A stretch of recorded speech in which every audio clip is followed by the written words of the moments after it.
Essentially, we look at a blank page or we're looking at an established page, and we just stack all these expectations onto ourselves and onto what we're trying to get out of it.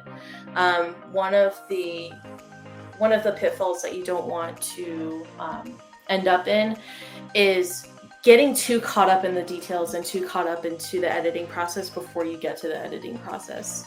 You definitely want to get those words out, even if it's messy, like even if it's something that you feel like needs to be fixed right now. And like, I have a really bad habit of that, but don't get so caught up in the details. Try to take all of the weight off of yourself and off of the page as you're writing, and just get it out of your head and get it onto paper.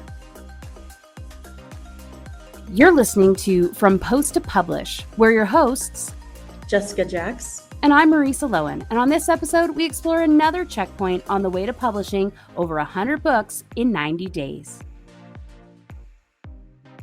Yeah, so we are fully into the challenge now. I think we're at the point where pretty much everybody has started writing except for me.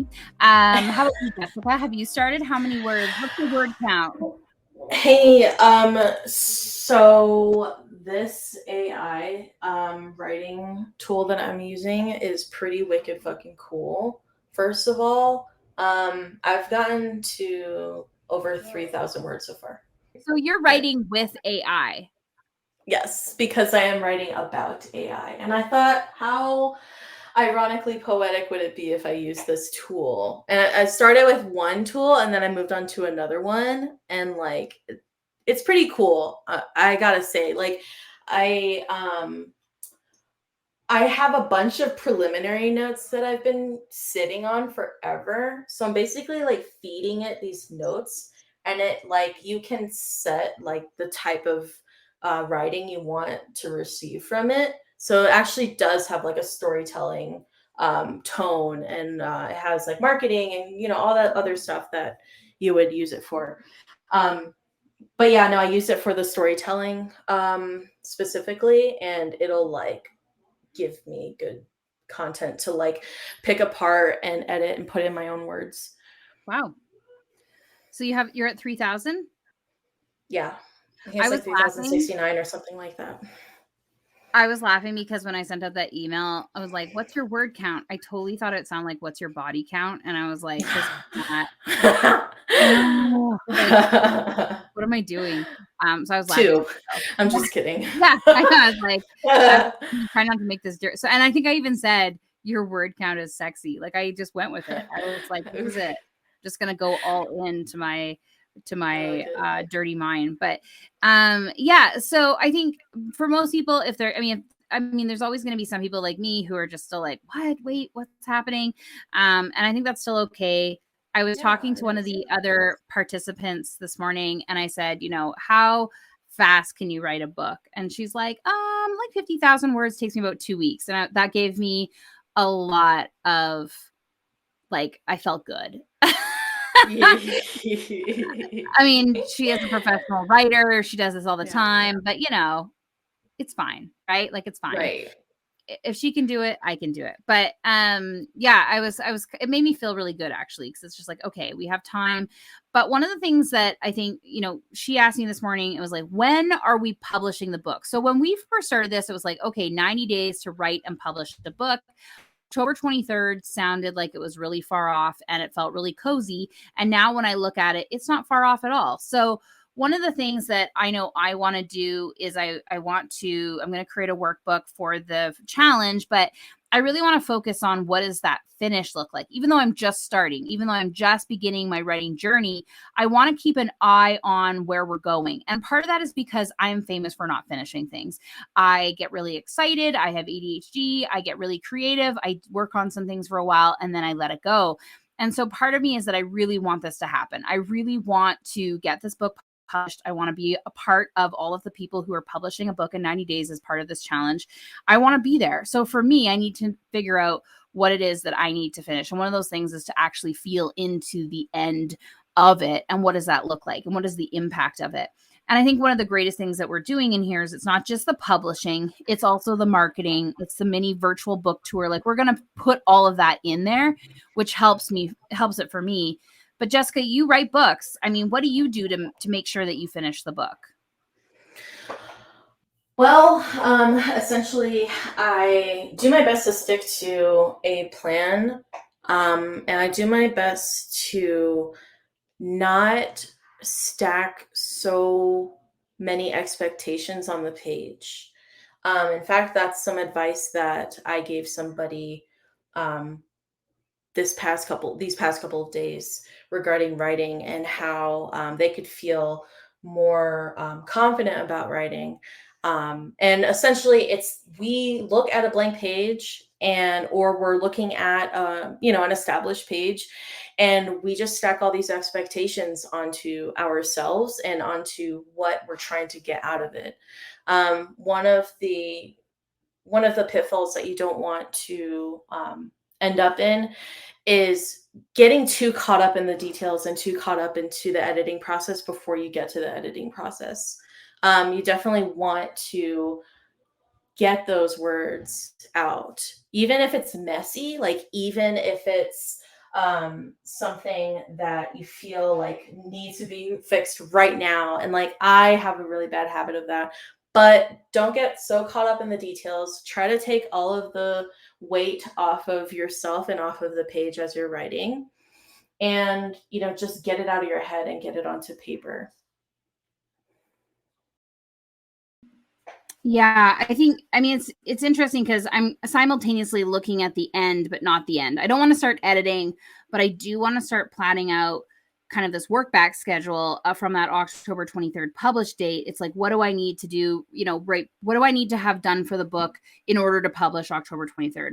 What do I need to have done, for the step before that? And the step before that, and look at how long it takes me. Because the thing is, we could put out a guide for everybody in the challenge, but it's going to be different for everybody because I don't have kids. You have kids. I have other businesses. You might just have like this focus. You've got school. I've got, like there's just so many different variables in how we're going to all get to the finish line. So part of it is being realistic for yourself about what you can do and what you can get accomplished and how long it will take you. Some people already have their cover designed. Yeah. Like they started from there, which is pretty cool because then, I mean, it might change when they get it all written, but I think it's really an interesting process for them to start there.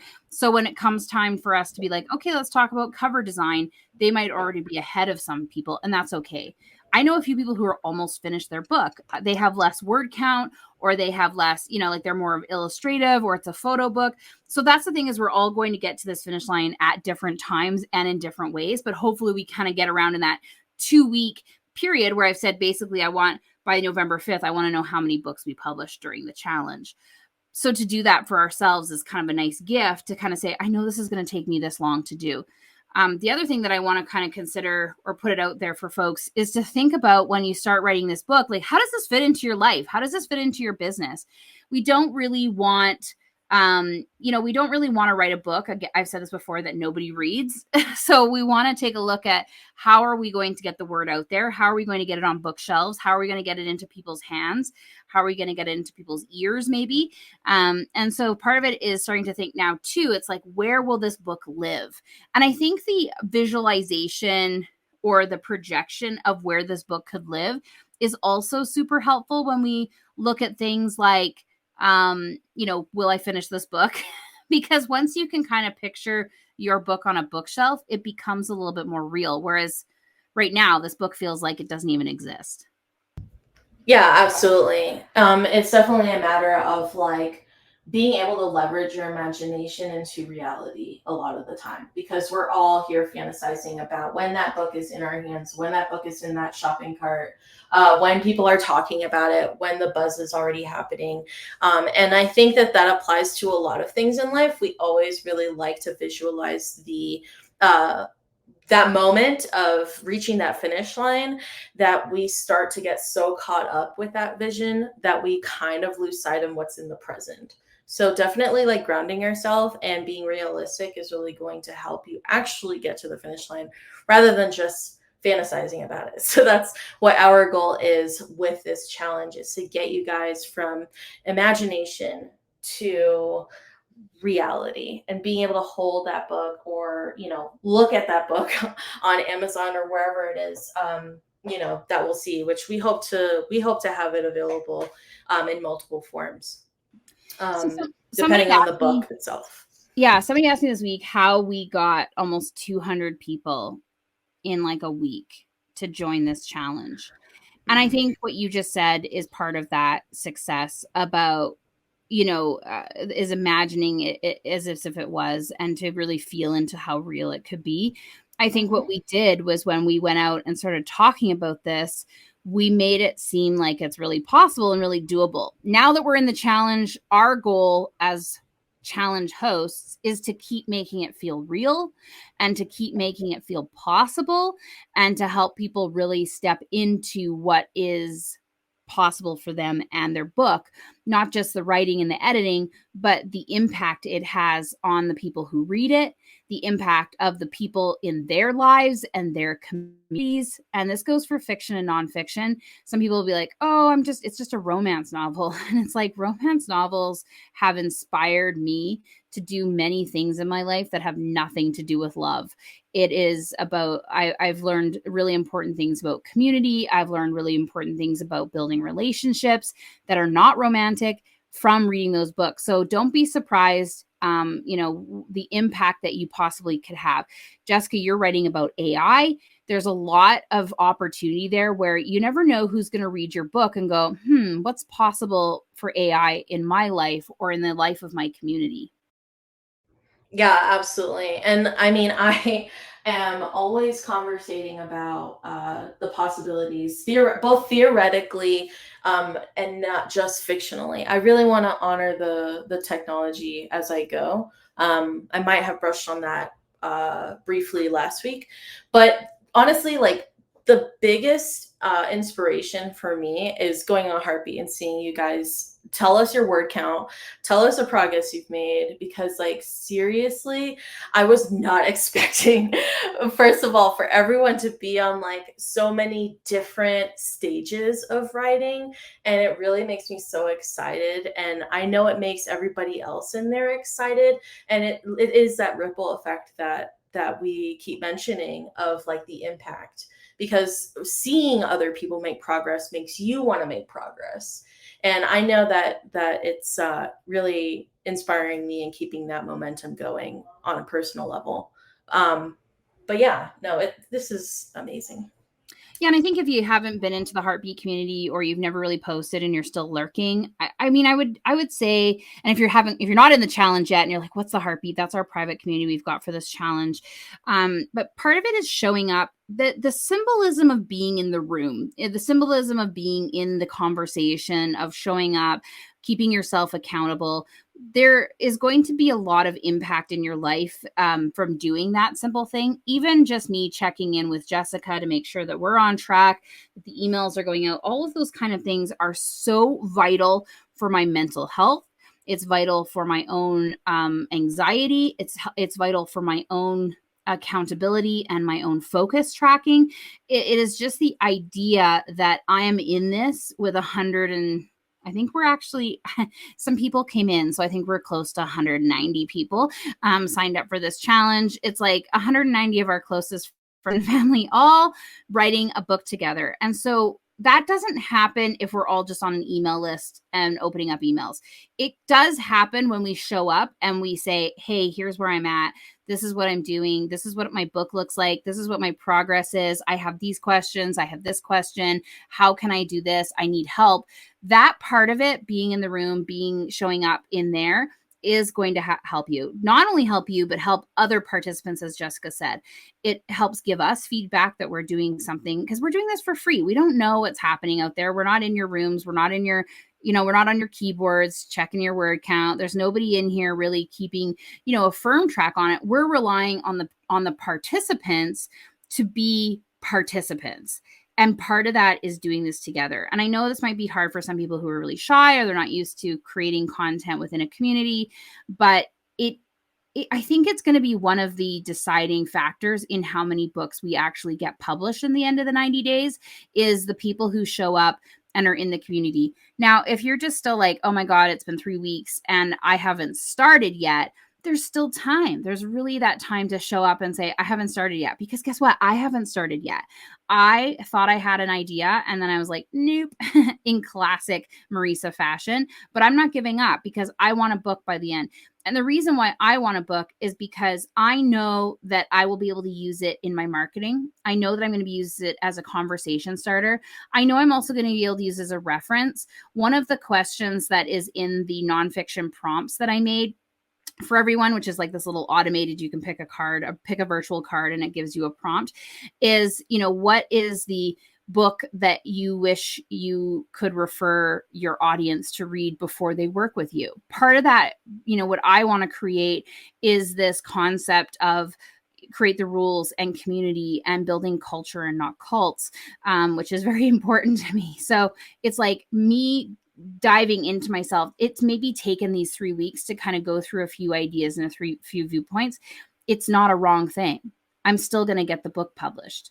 I'm still stepping into it, but I need to really feel it. Does that make sense, Jessica? No, that makes perfect sense. I mean, we're friends and we're co-hosts on this whole thing. We're cohorts rather, and like I'm not applying pressure on you to write. Nobody's applying pressure to anybody to like write or to publish a book, but we want to see that through. That's the main goal. We want to help those who are not I wouldn't say ready, but those who can dream up that book to make it a reality, if that makes sense. And that includes Marisa, and that includes like everybody else at various different stages, whether you started or not. If you can dream it, it could become a reality. And I really don't want anyone to lose sight of that goal, even if it's not the way that you pictured it.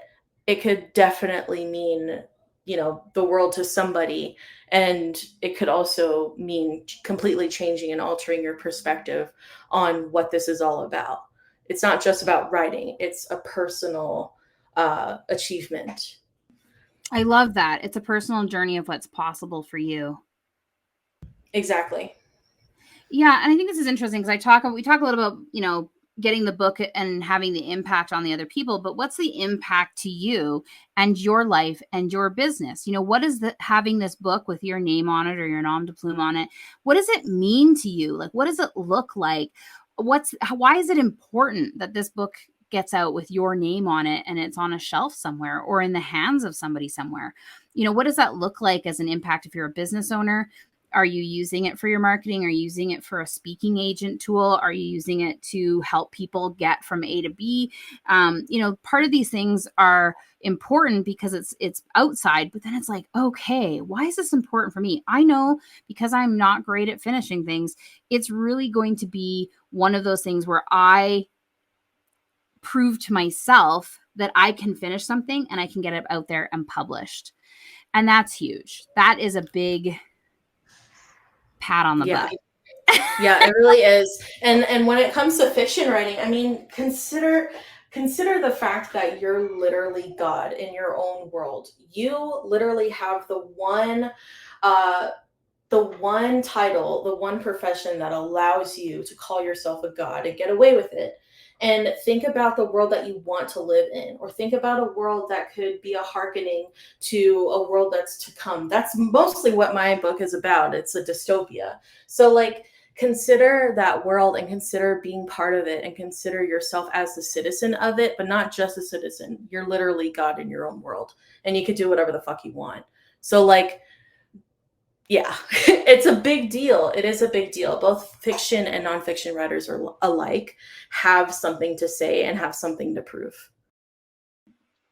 Yeah, I was watching a podcast this past week, and one of the things that they talked about is that a lot of business owners or CEOs, when you ask them why they went, chose this type of success. They said it was because someone said they couldn't do it.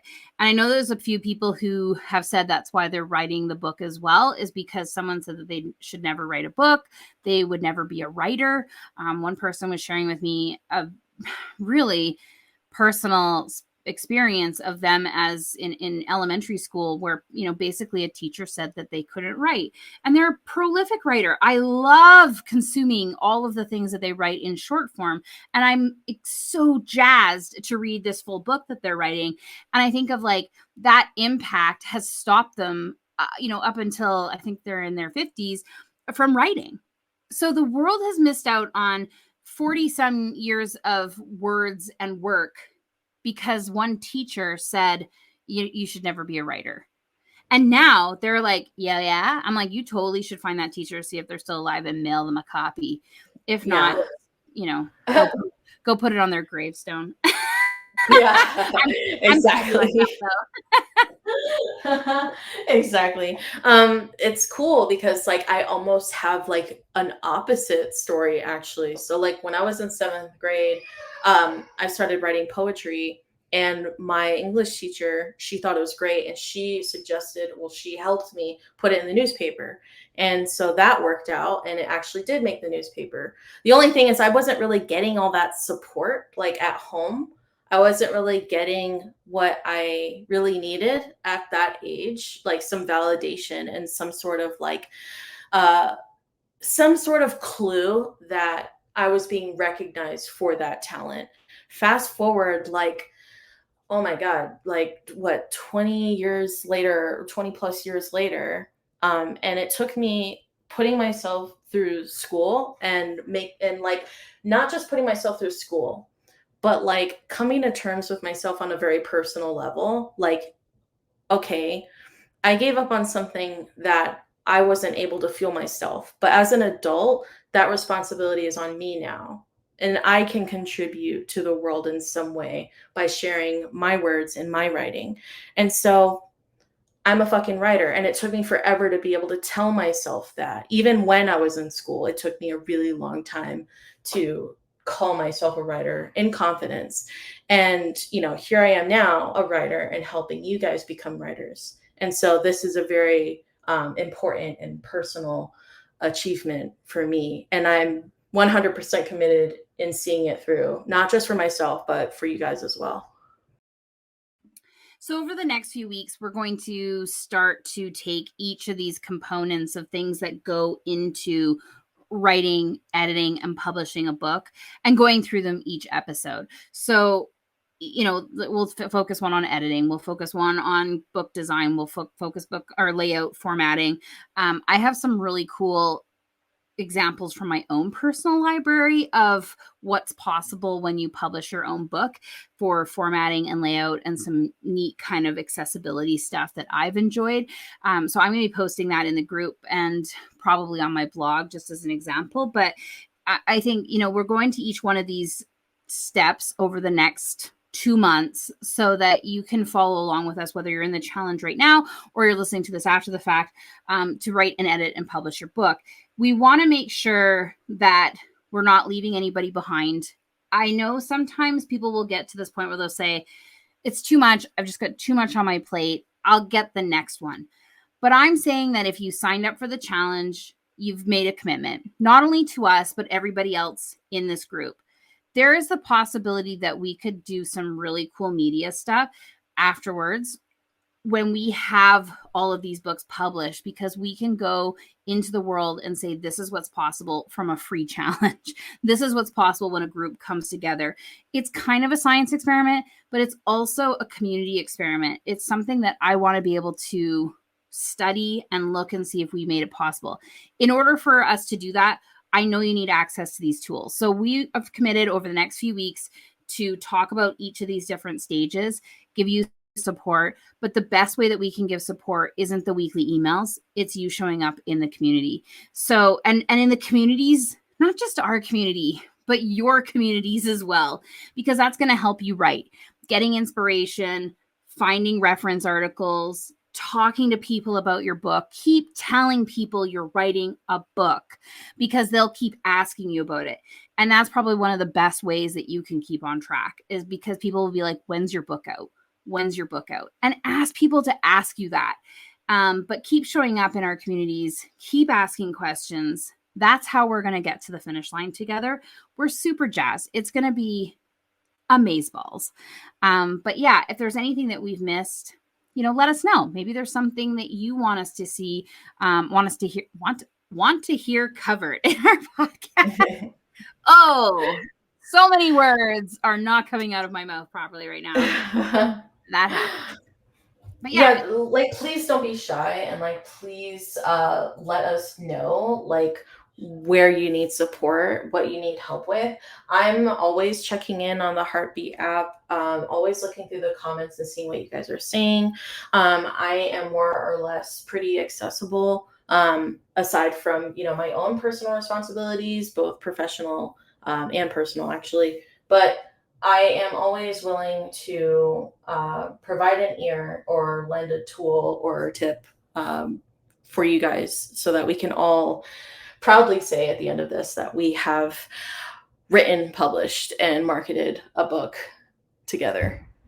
Over 100 books written, edited, and published together. Yes. Doesn't that sound amazing? Incredible. Yeah. And like I said, I will buy a copy of each one of these books, and I'm going to do a giveaway at the end of this, so that one lucky published author will get a chance to win the entire library of published books. And I think that's probably the best way that we can, celebrate, is to actually say, here's a whole library of 100+ books.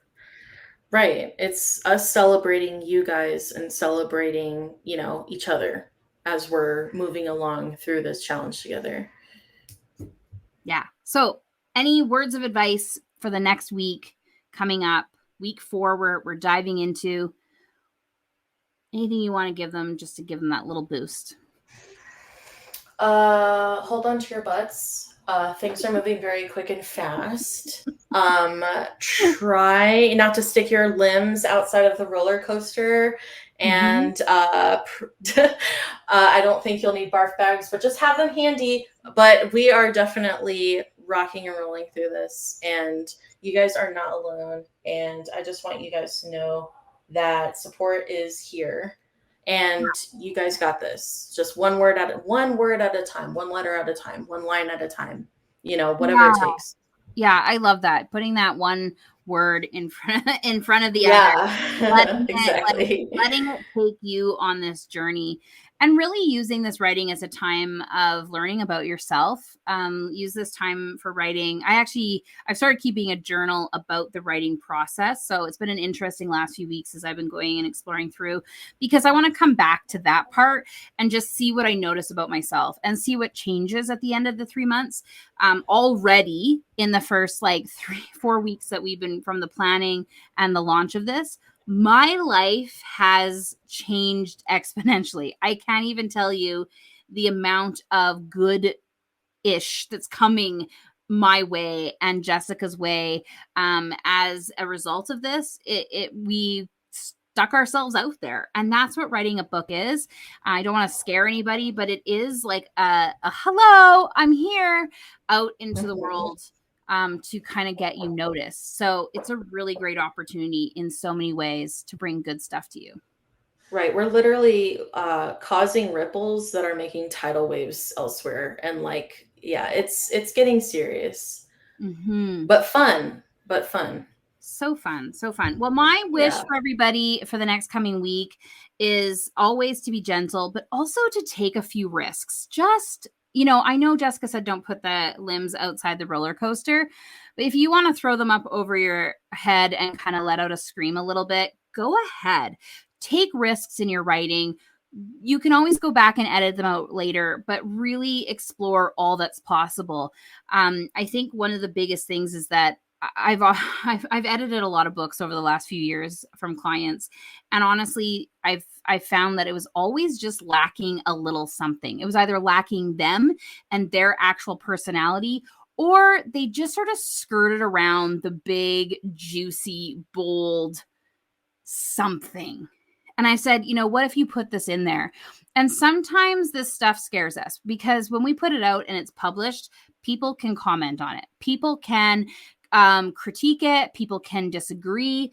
And that's okay because you can always write another book that goes back on what you said, which I know sounds really weird, but you're going to change. You're going to become different people from writing this book.